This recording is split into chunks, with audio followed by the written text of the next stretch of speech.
Eh bien voilà, d'abord, frères et sœurs, merci d'être là. Rendez-vous hebdomadaire pour la Haftara, c'est-à-dire l'éclairage du prophète sur la paracha qui est Béalotera,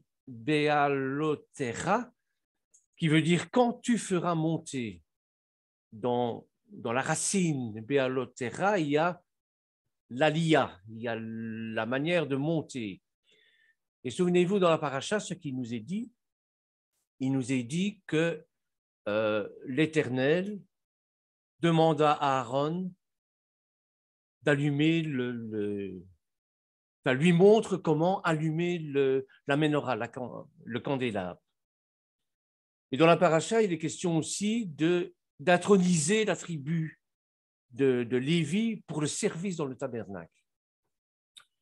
Donc ça, je vais faire un petit peu le résumé pour recadrer un petit peu tout cela. Et on va parler aussi dans cette paracha de Pessar Sheni, c'est-à-dire du deuxième Pessar. Pourquoi deuxième Pessar? Eh bien, il se peut qu'à Pessar, nous soyons, je vais dire, rituellement impurs. Je vais prendre un exemple, je tombe mort dans les bras de Lorenzo le jour de Pessar, il n'en peut rien, lui. Et voilà, il ne peut pas officier parce qu'il est rituellement impur. Alors, il doit attendre un bout de temps pour se purifier et pour pouvoir offrir l'agneau pascal. Mais c'est le 14 Nissan, ce n'est pas après ni c'est pas avant. Eh bien, le Seigneur a prévu ça. Il nous donne une seconde chance, si je peux m'exprimer comme ça. Il n'y a pas de seconde chance, hein, mais il le dit, mais ce n'est pas grave. Si vous êtes rituellement impur le jour de Pessah, eh bien, un mois après, vous serez certainement pur, donc vous pouvez apporter l'agneau pascal à ce moment-là. Et c'est ce qu'on appelle le Pessah Sheni. Donc, c'est la personne qui est rituellement impure, empêchée d'offrir le sacrifice pascal. Eh bien, le 14 liard, un mois après, donc vous avez 14 Nissan, le 14 liard, il a l'opportunité de recommencer, enfin d'apporter l'agneau pascal. Alors, l'Éternel transmet aussi des directives à Moshe concernant le départ du camp, l'arrivée du camp et comment le camp doit être fait. Vous savez que c'est très hiérarchisé, c'est très... on ne fait pas les choses n'importe comment. Et Moïse, voilà, pour partir de l'endroit où nous sommes, eh bien, il faut que les Lévites, meneurs de louange, soient devant, il faut l'arche de l'alliance derrière. Enfin, il y a tout un cérémonial à observer. Et c'est ce qu'il va nous montrer ici. N'oublions pas que le peuple a vécu au pied du mont Sinaï pendant une année, et puis il faut qu'ils partent parce que ce sont des Juifs errants, comme on dit, hein. C'est un peuple itinérant, ainsi que le tabernacle, le Mishkan est itinérant aussi. Et à partir de cette paracha-là, jusqu'à la fin du livre de Nombre, du livre de Bamidbar, eh bien, on commence la révolte du peuple. La Torah va nous montrer pourquoi le peuple va se révolter. Et ça commence dans cette paracha-là avec la plainte des Hébreux concernant la manne. Ils en ont ras-le-bol de manger de la manne. Ils veulent de la viande. Du moins, en Égypte, on mangeait de la viande. On mangeait du poisson. Ici, on doit se contenter de la manne. On est dans le désert où on crève de faim, où on crève de soif, et il y a la manne. C'est quand même un miracle. Ils ne voient pas ça comme ça. Évidemment, il y a une portée prophétique, dans le sens où la manne représente bien sûr la parole de Dieu, et la viande, ce qui est terrestre. Donc, en quelque sorte, ils ne veulent plus de la spiritualité, ils veulent vraiment du concret, ils veulent vraiment vivre dans le monde. C'est un petit peu l'idée qui se dégage de cette paracha. Et Moshe en a ras-le-bol. Il en a marre. Il en a marre parce que il supporte ce fardeau. Il dit non, c'est plus possible. Moi, je ne sais plus quoi faire avec ce peuple-là. Donc, il va désigner 70 anciens, 70 anciens, auxquels il va transmettre le reflet de son esprit divin. Et ça va l'aider, et ils vont aider Moshe à gouverner le peuple. Et enfin, fin de la paracha, il y a la Lachon Hara. De pas n'importe qui, la Lachon Hara de Myriam, qui est la première prophétesse de l'Ancien Testament. Et Myriam va médire sur le sort d'Abraham, de Moshe. C'est important de savoir ça, parce que dans la paracha qui va suivre, c'est l'Arlera de la semaine prochaine, ça va être lié à une autre Lachon Hara qui est terrible, encore pire que celle-là. Mais nous en reviendrons à ce moment-là, à Shabbat, hein, où il sera question, bien sûr, des explorateurs. Bien sûr, Myriam va être frappée de la tsarat pendant 7 jours, et puis elle pourra réintégrer le camp. Donc voilà un petit peu la paracha. L'Haftara, de quoi elle va nous parler, l'Haftara? Eh bien, elle va nous parler d'une vision, la vision de Zacharie. Et le rapport qu'il y a entre la paracha et l'Haftara, dont la vision de Zacharie, c'est justement cette menorah qui apporte la lumière et qui nous fait monter dans les cieux. Et cette lumière, puisque nous devons être une de ces lumières, nous devons faire en sorte de conduire le monde en le réparant, pour le réparer, de le conduire au salut. Et c'est un petit peu le thème de notre Haftara, qui est tiré du prophète Zacharia, au chapitre 2. Chapitre 2, verset 10, pardon, jusqu'au chapitre 4, verset 7. C'est une Haftara très profonde, donc je n'aurai pas le temps de tout analyser, si bien que je ne vais prendre que le chapitre 4, qui est pour moi le plus parlant, le point d'orgue, le point culminant de l'Haftara. Pour moi, évidemment. Alors, de qui on va parler? On va parler de Zacharia, évidemment. De Zacharie. C'est qui Zacharie? Eh bien, c'est un prophète, bien sûr. Zacharie, déjà dans son nom, vous savez à quel point les noms sont prophétiques. Le nom, c'est quelque chose d'excessivement important. Lorsque vous rencontrez quelqu'un, vous lui demandez « Tiens, qu'est-ce que tu fais dans la vie ?» L'hébreu ne va pas... Ça ne l'intéresse pas, ça. La première chose qu'il va demander, dans toute la Bible, c'est comme ça, c'est « Comment tu t'appelles ?» Parce que le nom a une importance telle qu'il est en même temps la fonction prophétique du personnage. Yeshua n'aurait jamais pu s'appeler Anatole France. Jamais. Yeshua, c'est Dieu sauve. Et sa mission est déjà inscrite dans son nom. Et Zacharia, c'est pareil. Zachar, en hébreu, ça veut dire le souvenir. Zachor, c'est la dimension masculine, c'est le mâle. Ça veut dire que dans son nom, il y a déjà le souvenir qui est distillé par son genre, qui est la dimension masculine. Vous savez comme moi que l'hébreu, c'est tout et son contraire. C'est-à-dire que si il s'appelle Zacharia, le souvenir, c'est parce que le peuple est oublieux. Pourquoi nous mettons une kippa? C'est parce que nous oublions qu'il y a quelqu'un au-dessus de nous. C'est pour ça que les femmes sont dispensées de kippa d'ailleurs, parce qu'elles sont directement liées à l'Éternel. Ça, c'est une pensée juive, c'est une pensée thoraïque. Donc, Zacharia est aussi le 11e des 12 petits prophètes de la Bible. Souvenez-vous, quand je dis petit prophète, ce n'est pas en qualité, c'est en quantité, c'est-à-dire que son ouvrage est très petit. Voilà. Quand je parle de grands prophètes comme Ereskel, comme Isaïe, comme Jérémie, c'est parce qu'ils ont 4-5 volumes de prophéties.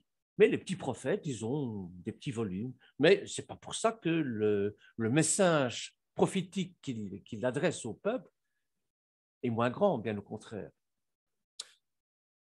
Alors, qu'est-ce qu'il prophétise, Zacharia?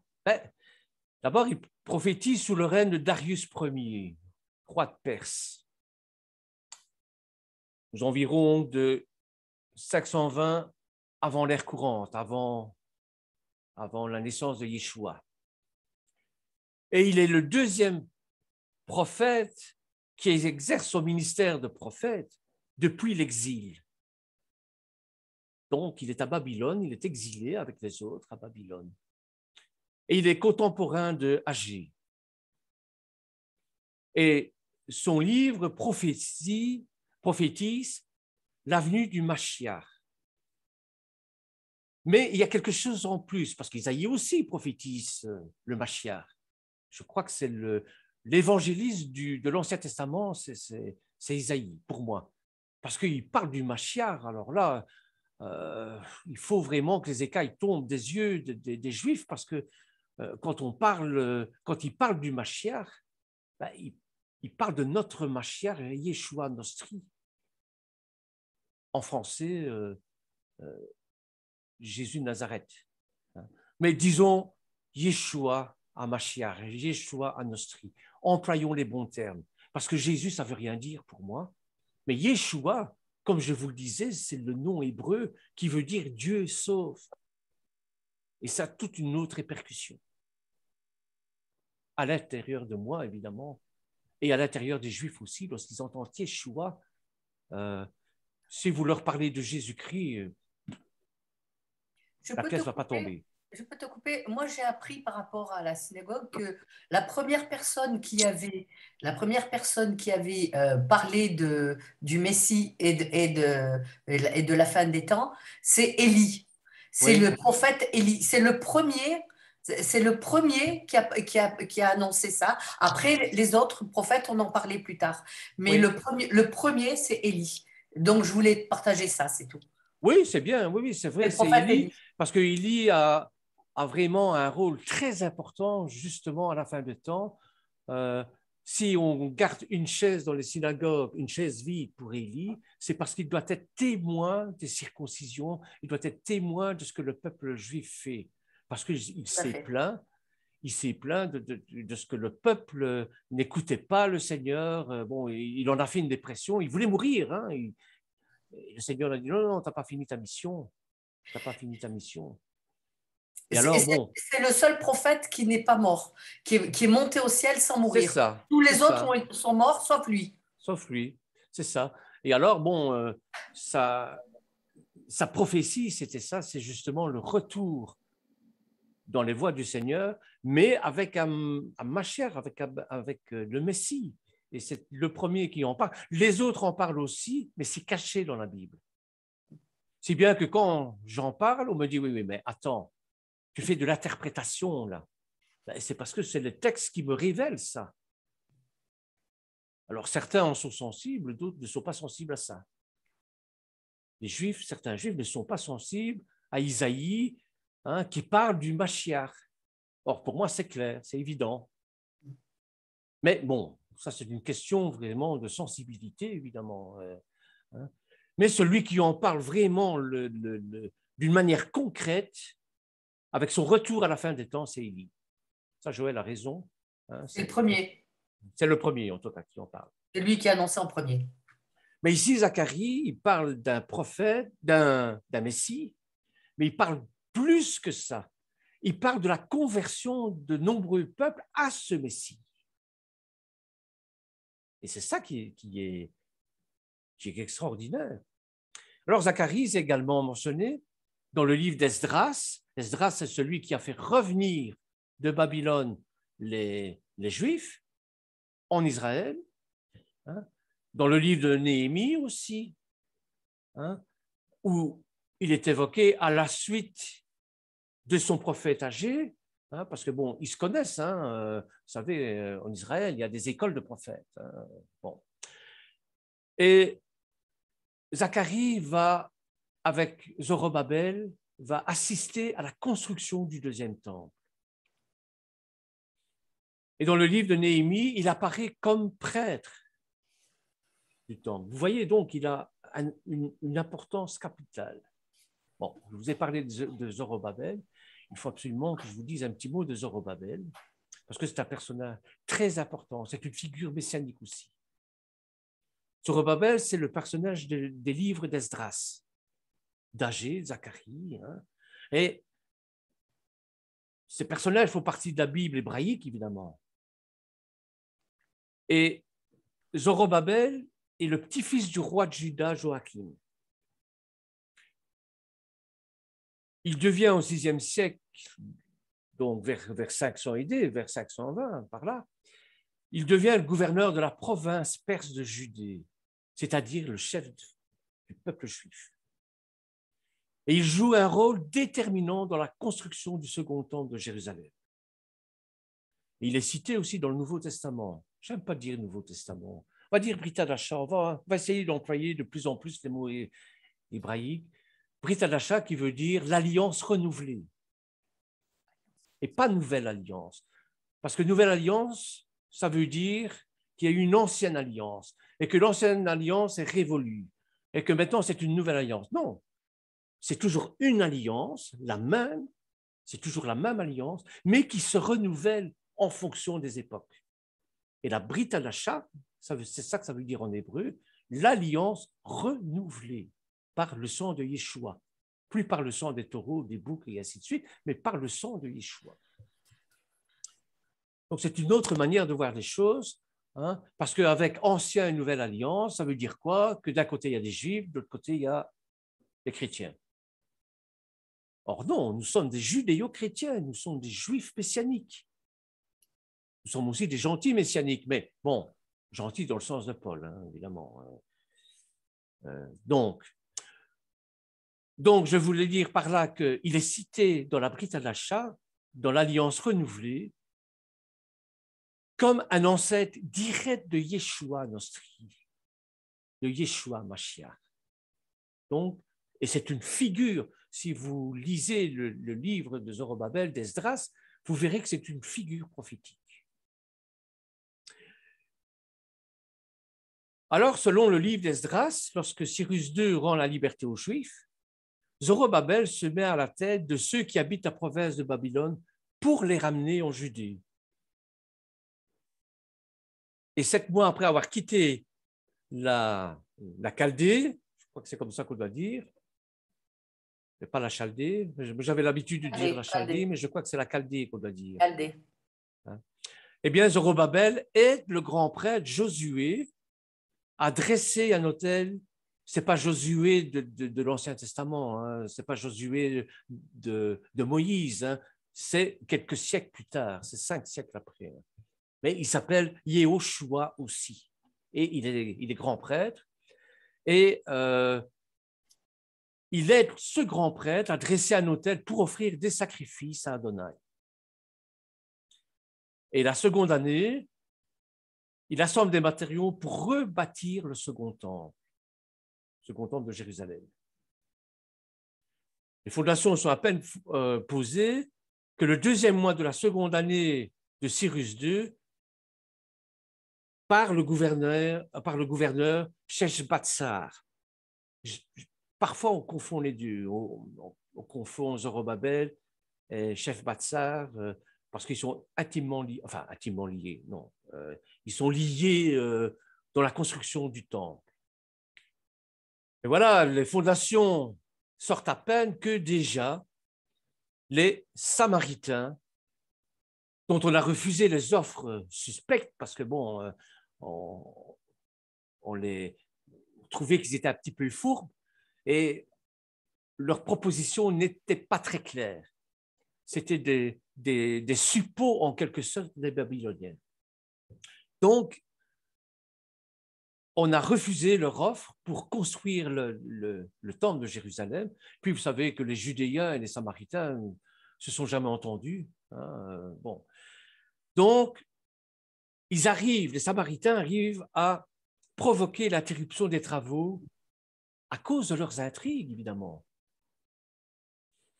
Et le second livre d'Agée, justement, quelques années plus tard, le 24e jour du 9e mois de la seconde année de Darius Ier, Zorobabel, excité par les prophètes Agée et Zacharie, eh bien, encourage le peuple qui reprend la construction du temple avec l'ardeur de la première fois. Donc, il est arrivé à donner, vous savez, pour un juif, le temple, c'est quelque chose d'excessivement important et il a su faire passer cette petite flamme, cette espérance, hein, et il a fait renaître. Et ils ont continué, malgré les Samaritains, à reconstruire le second temple. Et Darius Ier accorde sa protection aux Juifs. Et l'ouvrage, le temple, ne sera plus interrompu du tout. Et Zorobabel a la consolation de le voir achevé et d'assister à la dédicace du temple, qui se fait 4 ans après la reprise des travaux. Dans le livre de Zacharie, le Dieu d'Israël dresse un message à Zorobabel. Il déclare que Zorobabel a déjà posé les fondements du second temple et qu'il l'achèvera. On lit ça dans le livre de Zacharie. De plus, il exhorte le peuple à se réjouir et à féliciter Zorobabel. Alors que Zorobabel, issu du sang royal de Juda, aurait pu prétendre à la tête de sa nation. Eh bien, ça n'a pas été le cas. De lui-même, il a entrepris de la gouverner. Et l'Éternel, d'ailleurs, l'appelle son serviteur. Le serviteur qui a veillé sur lui au milieu des révolutions dont la Perse fut agitée par la mort de Cambyse II. C'est de l'histoire, évidemment, mais c'est pour remettre tout dans le contexte.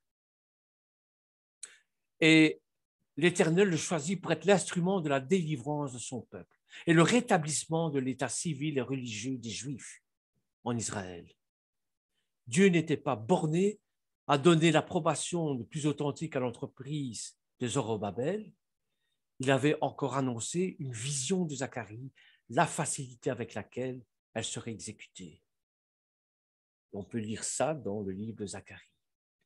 Et Zacharie voit en songe, et ça c'est notre Haftara, voit en songe un chandelier d'or à 7 branches, portant chacune une lampe, qui communique par autant de tuyaux avec un réservoir placé au-dessus d'elle, pour leur fournir continuellement de l'huile qu'ils recevaient des 2 oliviers plantés l'un à droite, l'autre à gauche. Les 2 oliviers, l'olivier franc, les Juifs d'un côté, les gentils de l'autre, hein, qui sont tous les 2 reliés. Et au centre, vous avez ce candélabre, cette menorah, ce magnifique menorah, d'ailleurs qui est toujours représenté sur les blasons d'Israël, de Jérusalem. Hein. Vous avez Israël et vous avez les 2 oliviers, les 2 branches d'olivier et la menorah au centre. Donc, les 2 oliviers plantés l'un à droite et l'autre à gauche du chandelier. Et ces lampes qui s'entretenaient d'elles-mêmes sans qu'on soit obligé d'en renouveler l'huile. Eh bien, ça désigne, bien sûr, l'état futur des Juifs, qui devait reprendre son antique splendeur sous Zorobabel. et sans autre secours que celui du Seigneur, bien sûr. La Samarie est ici représentée sous l'image d'une montagne orgueilleuse. On va voir ça dans le texte, hein, qui s'aplanit devant le fils de Salatiel et les anges qui le dirigeaient dans tous ses projets, sous celle des 7 yeux du Seigneur qui représentent, c'est une symbolique aussi, hein, les 7 bougies représentent les 7 yeux de l'Éternel, attentifs à examiner ce qui se passe dans le pays. C'est une métaphore, bien sûr, qui est tirée aussi du gouvernement de Perse, où il y avait 7 ministres principaux, qu'on appelait les yeux du roi. Et ils étaient chargés de veiller sur tout ce qui arrivait dans le royaume. Donc Zorobabel paraît lui-même le niveau à la main. Quand on le représente toujours avec un niveau à la main, traçant le plan de la maison de Dieu et relevant les espérances de ceux qui témoignent de l'éclat dont devait briller le premier temple. Zorobabel a eu 7 enfants aussi. Donc, vous voyez, il y a toute une série de symboles que nous n'allons pas étudier parce que, bon, il faudrait des heures et des heures et des heures pour étudier tout ça, hein, mais qu'on rencontre aussi dans la Brit Hadasha, dans la généalogie de Yeshua, par Matthieu et par Luc aussi. Hein, ils sont décrits, les 7 enfants de Zorobabel sont décrits dans les 2 généalogies. Donc, c'est vous dire à quel point il peut être important. Bien.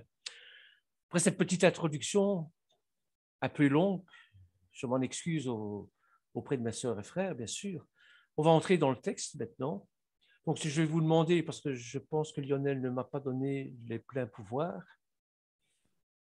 façon de parler, hein. Je n'ai aucun pouvoir à recevoir, et je vais voir s'il a pu. Non, c'est pas grave, on va continuer comme ça. C'est parce que je vous avais fait un petit PowerPoint.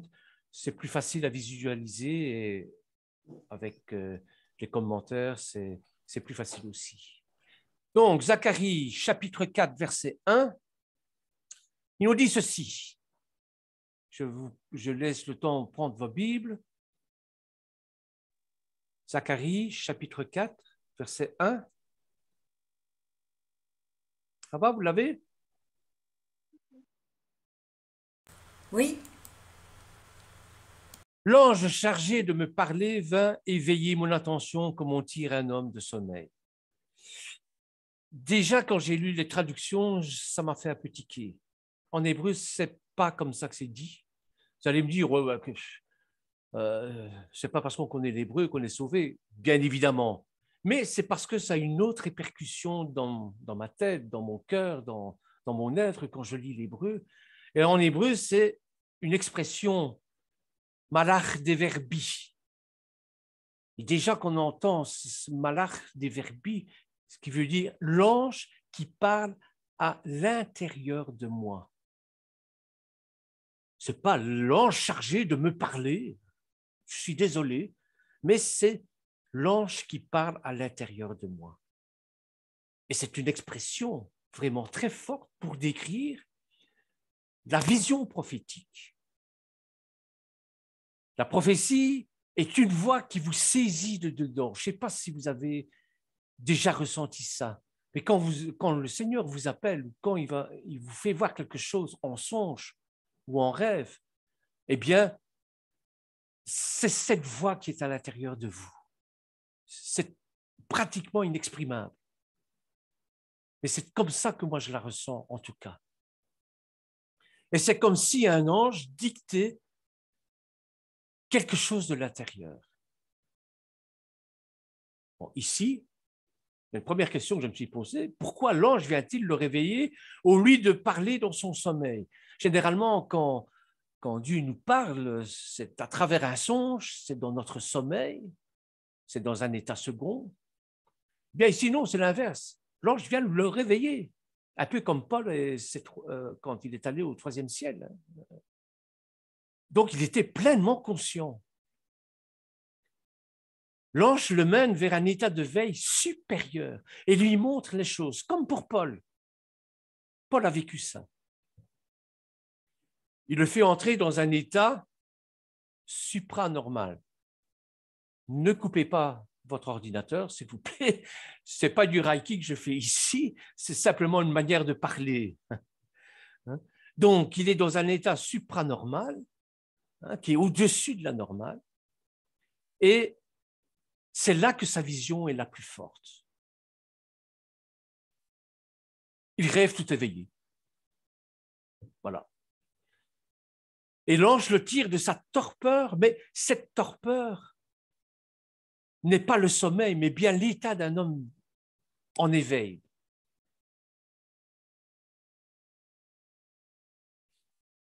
L'idée est que nous sommes des dormants.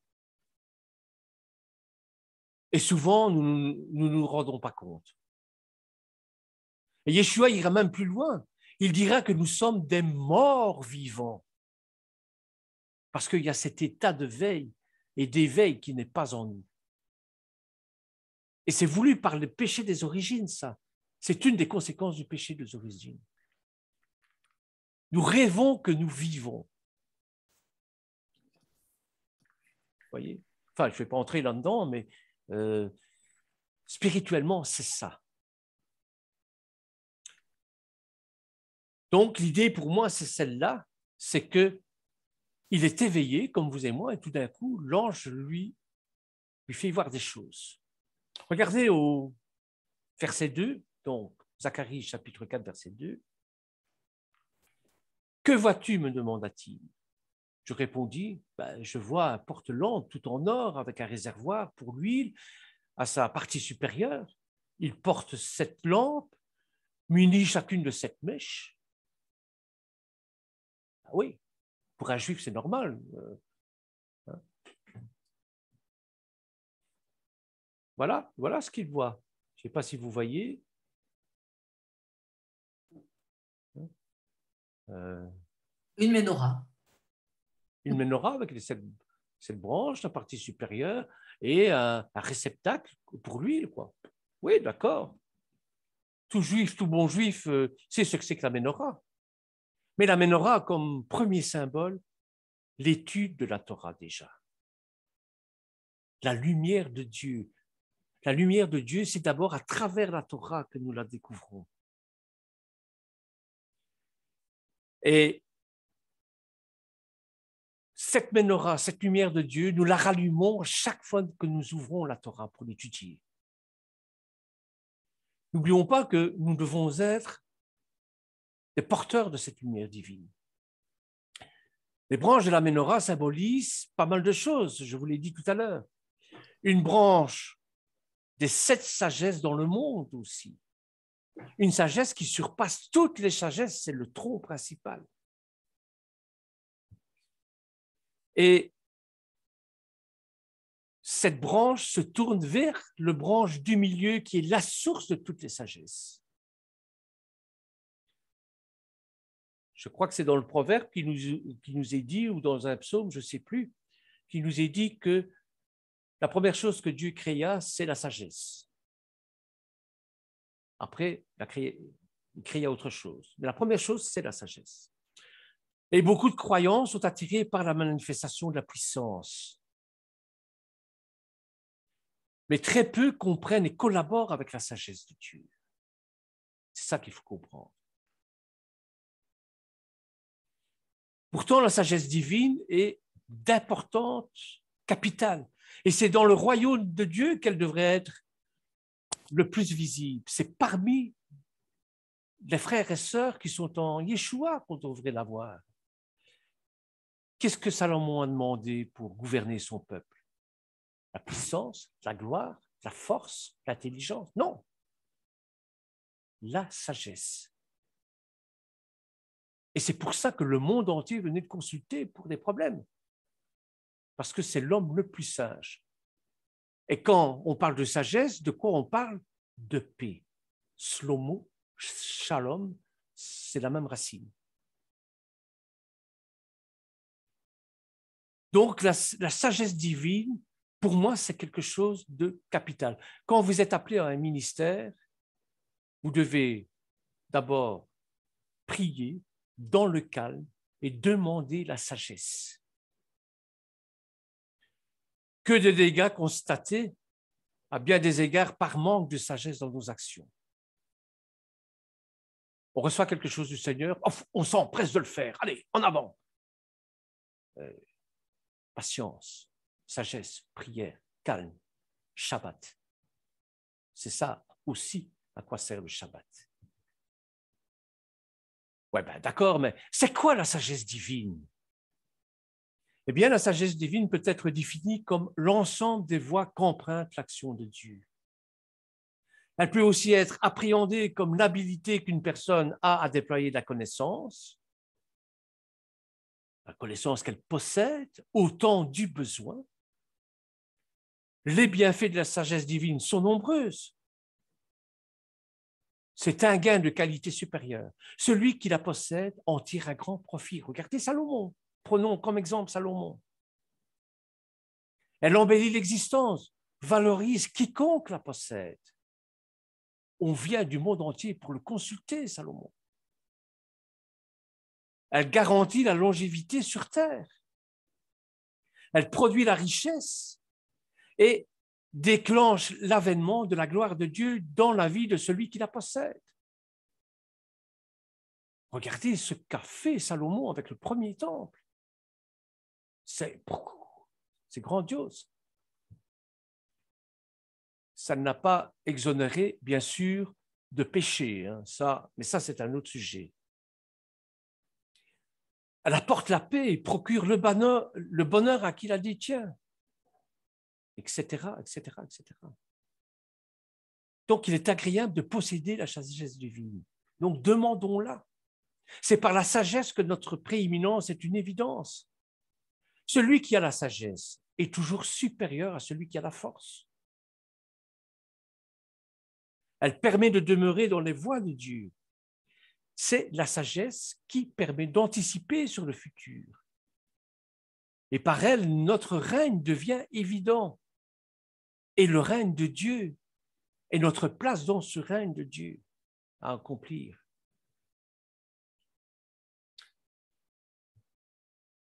La Bible regorge d'exemples de personnes qui l'ont possédé et dont l'existence a été couronnée de gloire. Pas pour eux-mêmes, bien sûr, mais pour le projet divin. Je pense à Daniel au chapitre 5, verset 12. Il était d'une sagesse telle que ça lui a donné d'opérer avec un esprit supérieur. La sagesse de Dieu est supérieure à toute autre sagesse.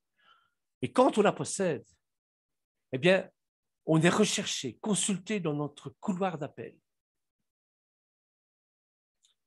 C'est d'ailleurs par la sagesse divine que l'on accède à la richesse et non pas par la prière seulement, hein, mais par la sagesse. C'est-à-dire qu'on devrait prier pour avoir la sagesse. Comment accéder à la sagesse divine? Il y a une manière pour l'avoir, cette sagesse divine. Par la prière, bien sûr, mais prie pas n'importe comment non plus. Et nous avons un avantage sur les autres, c'est que nous sommes nés de nouveau. Et celui qui est né de nouveau a reçu du Saint-Esprit et de ce fait a reçu le germe, la semence de la sagesse de Dieu qui est déjà en lui. Suffit ensuite de la développer. Et pour ça, la première chose qu'il faut, c'est la désirer. On ne reçoit pas la sagesse de Dieu si on ne la désire pas. Il faut avoir faim et soif de Dieu. Amen. Isaïe, chapitre 55, verset 1. Et dans le royaume de Dieu, tant que vous n'avez pas faim d'une chose, eh bien l'Éternel ne vous la donne pas. On ne donne pas à manger à un âne qui n'a pas faim. On ne donne pas à boire à un bœuf qui n'a pas soif. Et ça, vous verrez ça dans Matthieu, chapitre 5, versets 6 à 7. Donc, il faut désirer cette sagesse. Il faut avoir la crainte de l'Éternel. pas avoir peur de lui comme un Dieu, comme un père, dictateur, etc. Non, avoir peur de, comment casser son amour, de le décevoir, bâtir sa vie sur la parole de Dieu. Job, chapitre 28, verset 28, Psaume 111, verset 10, Matthieu 7, chapitre 7, verset 24 à 27. C'est de la pure sagesse que de bâtir sa vie sur la parole de Dieu, sur la saine doctrine qui vient de la parole de Dieu. Pas sur ce qu'on croit que c'est comme ça, que c'est bon, parce que c'est... Non, sur vraiment ce que la Roi Kodesh nous enseigne, nous met sur le cœur. La mise en pratique de la parole de Dieu nous donne en effet d'accéder à la sagesse de Dieu et d'avoir de la stabilité. Vous verrez ça dans l'apôtre Jacques au chapitre 1, verset 22, ou dans 2 Corinthiens, chapitre 10, versets 4 à 5. Celui dont la vie n'est pas posée sur la parole de Dieu est semblable à un ballon rempli seulement d'air et posé sur l'eau. Et vous savez ce que fait le ballon qui est rempli d'eau et qui est posé sur l'eau? Moindre vent, il va dans tous les sens. Mais si vous mettez de l'eau dans ce ballon, si vous mettez l'eau qui est le mayim, qui est le baptême, qui est l'introduction dans la parole de Dieu, si vous mettez cette parole de Dieu qui est représentée souvent par le mayim aussi, par l'eau, mais à ce moment-là, le vent peut souffler, le ballon reste stable sur l'eau. Il ne va pas dans tous les sens. Celui qui bâtit sa vie sur la parole est comme le ballon rempli d'eau. L'expérience a montré que ce ballon reste stable, très stable. Il faut noter par ailleurs que le Satan et les faux raisonnements, les faux prophètes peuvent constituer des obstacles à la quête de la sagesse. La première chose que le Satan et à travers des faux prophètes, le Satan peut vous empêcher d'atteindre cette sagesse.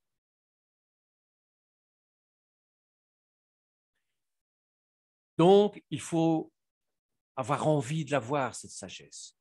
Il faut baser sa vie sur la parole de Dieu et il faut demander la sagesse à Dieu, comme Salomon. On peut aussi accéder à la sagesse par l'intercession d'un tiers.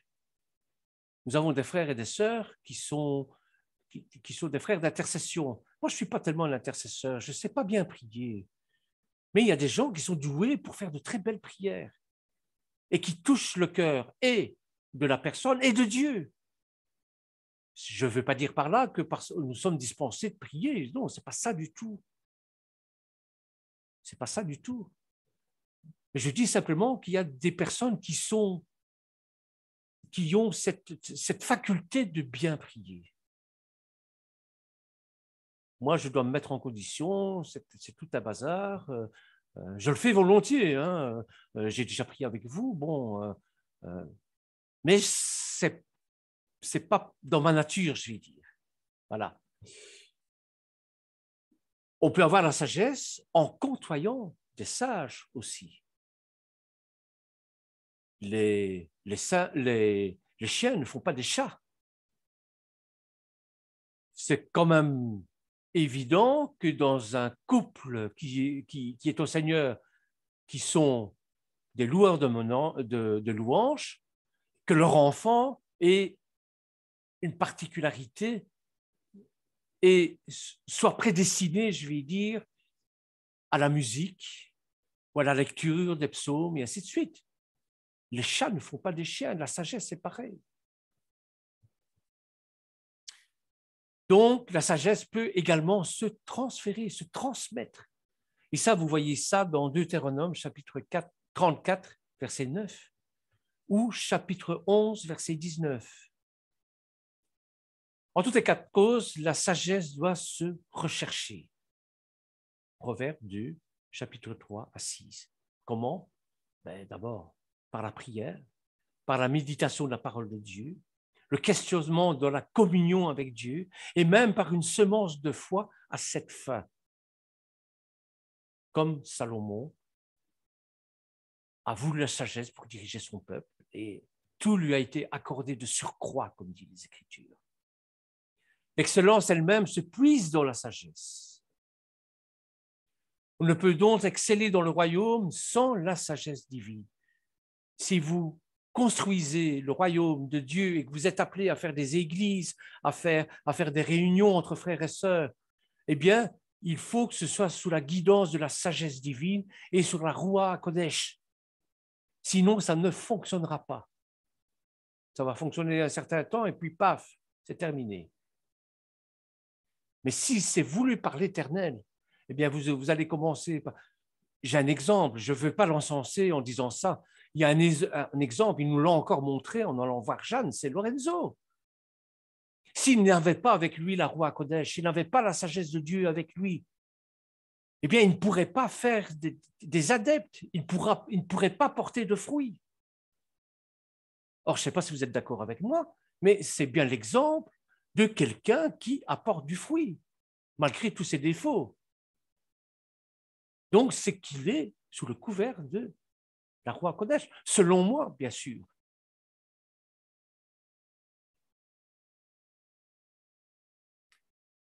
La menorah est un chandelier à 7 branches dont la fabrication est prescrite dans le livre d'Exode pour devenir l'un des objets cultuels du tabernacle et ensuite du temple de Jérusalem. Et regardez ce qu'il nous est dit en Exode au chapitre, je ne sais plus, chapitre 5, chapitre 25, pardon, Exode chapitre 5, versets 34 à 40, 31 même, verset 31. Voici ce qu'il nous est dit. Donc, Exode, chapitre 25, verset 31. C'est la fabrication du chandelier. Tu feras un chandelier d'or pur. Ce chandelier sera fait d'or battu. Son pied, sa tige, ses calices, ses pommes, ses fleurs seront d'une seule pièce. Est-ce que vous vous rendez compte? À l'époque où on est, il y a 5000 ans d'ici. Il faut le faire. 6 branches sortiront de ses côtés. 3 branches du chandelier de l'un des côtés et 3 branches du chandelier de l'autre côté. Il y aura sur la branche 3 calices en forme d'amande avec pommes et fleurs. Et sur une autre branche, une autre branche, 3 calices en forme d'amande avec pommes et fleurs aussi. Il en sera de même pour les 6 branches sortant du chandelier. À la tige du chandelier, il y aura 4 calices en forme d'amande avec leurs pommes et leurs fleurs. Il y aura une pomme sous 2 des branches sortant de la tige du chandelier. Une pomme sous 2 autres branches, une pomme sous 2 autres branches. Il en sera de même pour les 6 branches sortant du chandelier. C'est très précis. C'est ce que l'Éternel a donné à Moshe. Moshe de lui-même n'aurait pas pu sortir ça. Les pommes et les branches du chandelier seront d'une même pièce. Il sera tout entier d'or battu, d'or pur. Tu feras 7 lampes qui seront placées dessus de manière à éclairer la face, en face. Ses mouchettes et ses vases à cendre seront d'or pur. On emploiera un talent d'or pur pour faire le chandelier avec tous ses ustensiles. Regarde, fait d'après le modèle qui t'est montré sur la montagne. Bon. Par ailleurs, la vision de Zacharie se réfère à cette description. C'est dommage que je ne sais pas vous montrer, mais si vous allez sur Internet, vous mettez candélabre et vous voyez le blason d'Israël avec les deux branches d'olivier et le candélabre au milieu. C'est de ça dont on parle ici. Donc, Dans la vision de Zacharie, c'est ça qu'il voit. Évidemment, il n'ose pas dire que quand l'ange lui dit « Qu'est-ce que tu vois ?» Ben, évidemment, il voit ce chandelier, mais il n'ose pas s'avancer de peur de se tromper, de peur de mal dire. Bon, voilà. Donc, l'ange qui parlait avec moi, qui parlait à l'intérieur de moi, il me réveilla comme un homme que l'on réveille de son sommeil. Et il me dit « Que vois-tu » Je réponds, je reprends le Zacharie chapitre 4, versets 1 à 2. Je réponds, je regarde, et voici, il y a un chandelier tout d'or, surmonté d'un vase, et portant 7 lampes avec 7 conduits pour les lampes qui sont au sommet du chandelier. La menorah symbolise, c'est un objet hautement sacré. La menorah est le plus vieux symbole du judaïsme, le plus important aussi, plus encore que l'étoile de David. Le chandelier à 7 branches symbolise en effet la présence divine de la Shekinah et la lumière éternelle de sa parole qui éclaire le monde. Et nous sommes une de ces lumières qui devons éclairer le monde pour les amener à l'éternel, pour qu'ils puissent prendre conscience que nous n'avons qu'un seul Dieu, c'est Elohim. C'est lui le Dieu créateur, Adonai Elohim. Et que son nom soit sanctifié à travers le monde. Donc, on va voir le symbolisme de la menorah est particulièrement riche. Entrons un petit peu dans la signification de ce symbole, de ce chandelier à 7 branches. On pourrait s'attarder sur le symbolisme de la lumière, mais ce serait pour une autre fois, ce sera pour la lumière divine dont on parle dans la Genèse. Lors de Bereshit, on va parler de ça à longueur de journée. On parlera aussi des étincelles divines, qui sont des étincelles de lumière divine qui sont éparpillées dans le monde. Lorenzo aime bien parler de ça d'ailleurs. Donc la menorah, c'est le symbolisme d'une signification très profonde. D'ailleurs, il a une forme particulière puisqu'il se compose de 7 tiges centrales complétées de 6 branches, soit 7 lampes en tout. Ainsi, la multiplicité s'épanouit à partir d'un axe unique qui joue le rôle d'axe de symétrie.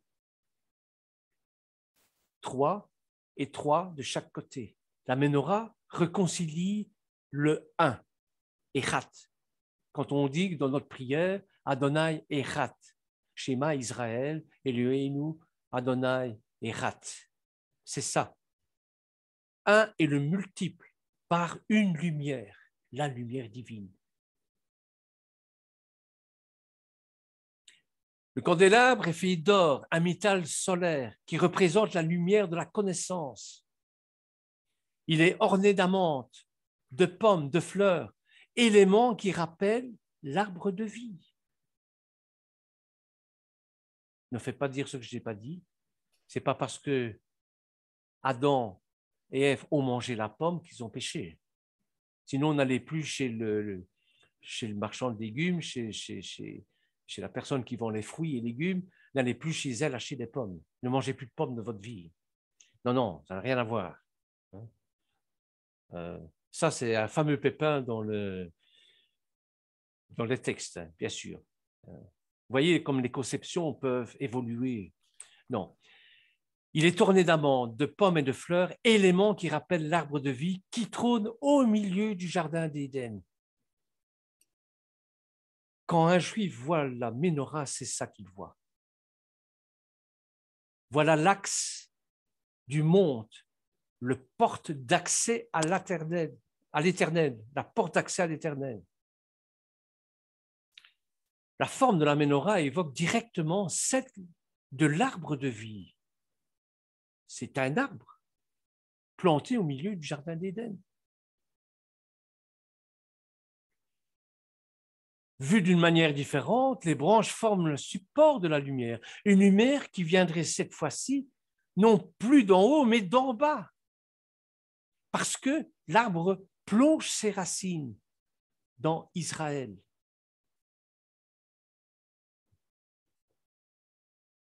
Dans cette perspective, eh bien, la vie est porteuse d'une lumière immanente, cette lumière de l'Éternel. Et c'est pour ça que Yeshua nous disait, comme je vous l'ai signalé au début, que nous étions des morts vivants. Or, notre Dieu, c'est un Dieu de vie. Rai, Yeshua, Rai. Yeshua est vivant et pas un Dieu de mort. Qu'est-ce qu'il vient faire, Yeshua? C'est de nous apporter la vie éternelle. Comment? Par sa lumière.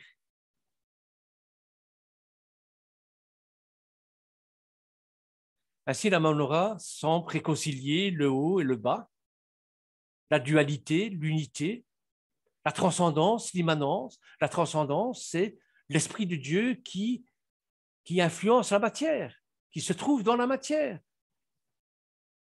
C'est ça. L'immanence, c'est cette matière qui reflète la lumière du monde, qui reflète la lumière divine. C'est ça. L'immanence, c'est Moïse quand il revient et qu'il a une mèche de cheveux blancs parce qu'il a rencontré l'Éternel. Il rayonne. Ça, c'est de l'immanence. Et la transcendance, c'est la gloire de Dieu qui se met dans son cœur. Vous voyez? Dans la vision de Zacharie, la menorah est encadrée par 2 oliviers qui, selon le prophète, représentent 2 oins, à savoir, dans le texte ici, Yehoshua, Josué, le prêtre Josué, représentant le pouvoir spirituel, et Zorobabel, représentant le pouvoir temporel. C'est pour ça que je vous parlais de transcendance et d'immanence. C'est-à-dire qu'il faut absolument, dans le royaume de Dieu, que la dimension spirituelle et la dimension terrestre ou la dimension temporelle soient ensemble. Dans ce monde, c'est impossible. C'est pour ça qu'il y a la séparation entre l'État et la religion dans nos pays. Parce que si l'État est un État religieux, ça devient une dictature. On voit ça dans les pays islamiques. Hein. Bon. Donc, il faut un juste milieu, et ce juste milieu, nous l'aurons que quand le Mashiach reviendra.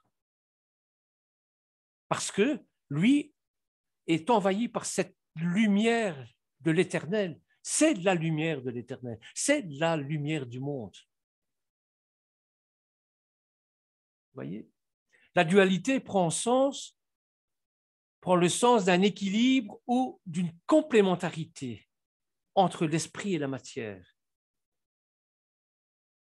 Il faut un juste milieu.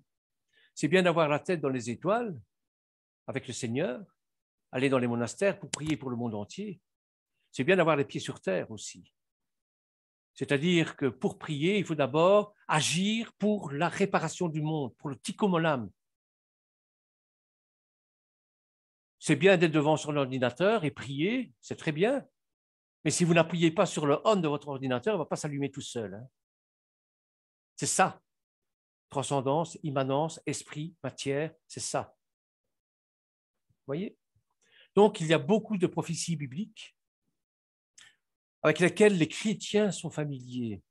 Quand je parle de chrétiens, ce sont des croyants, bien sûr, mais comme je vous le disais, qui ont plus la tête dans les étoiles que les pieds sur terre.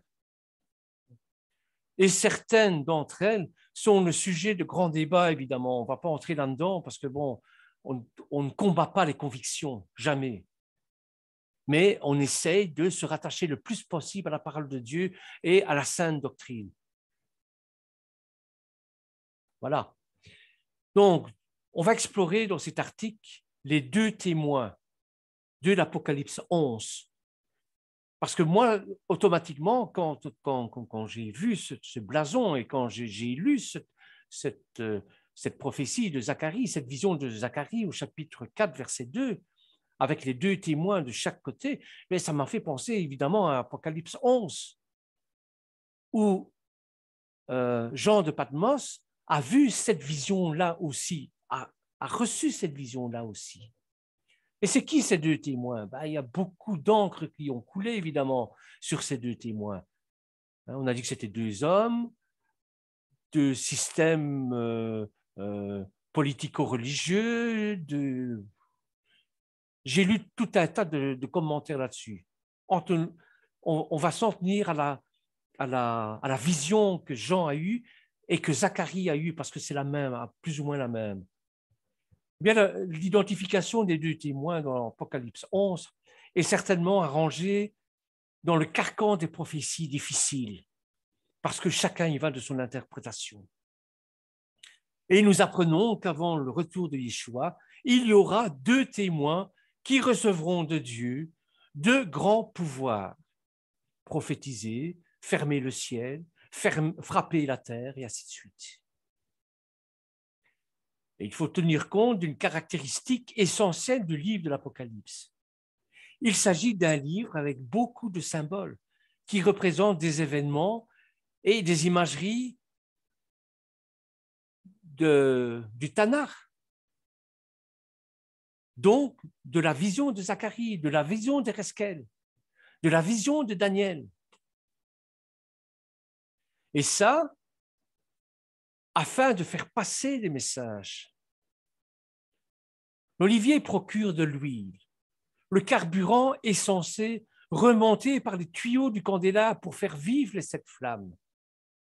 On peut avoir un arbre, mais s'il n'est pas alimenté par de la sève, qui est ici de l'huile, il ne sert à rien cet arbre-là, coupons-le. Autrement dit, les ressources spirituelles se trouvent dans la matière vivante. Notons que ce passage biblique, l'huile d'olive est associée à l'or. Et une image qui est très forte, il faut concasser, il faut broyer pour extraire de l'huile vierge pour le candélabre, pour qu'elle serve de carburant pour cette lumière. Et c'est pour ça que Yeshua s'est fait maltraiter, s'est fait écraser, s'est fait torturer, pour que spirituellement cette huile puisse être de l'huile pure pour pouvoir alimenter ce candélabre que nous sommes de son feu divin, de cette lumière divine. Vous comprenez? Toujours dans la vision de Zacharie, les sept flammes représentent les sept yeux de l'Éternel.